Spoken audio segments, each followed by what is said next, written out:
Hello, I'm Larry Hoover from Millersport, Ohio. I am a farmer dealer. I've been selling smart till for 5 years now. I'm located in, I guess they call it southeastern Ohio.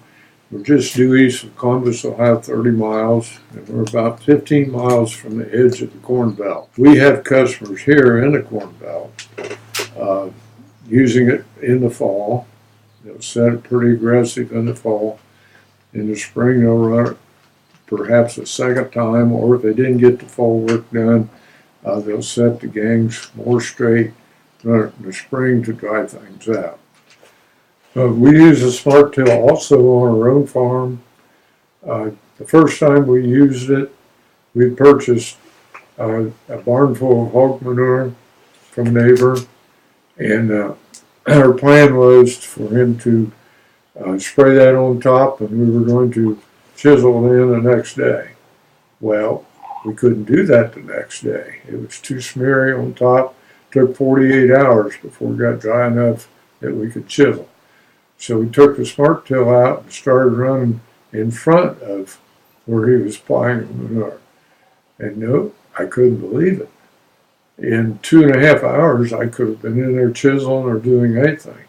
That enabled that hog manure to just run right straight down through into the soil. Got it off the surface, got the stink away. And that really helped tremendously. Quite often we use it where we feed round bales of hay through the winter. We've got 40 acres that we sacrifice to the cows through the winter.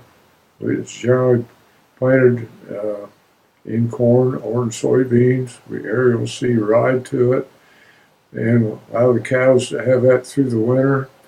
We'd subsidize them with round bales. Take that smart till out in the spring and run it over it. It makes it so that the water can start draining away because the water won't drain where they've packed it. Now the cow only packs it 3-4 inches deep, but still water's got to get through that. In making this field work, we've tried it several ways. We went in with just chisel plowing. Well, that destroys the structure of the soil.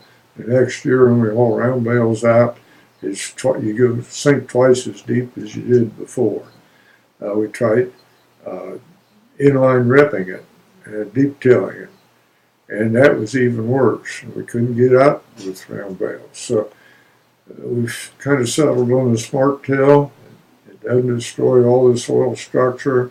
You can haul round bales out without making big, deep tracks through the soil, and it'll hold cows up much better.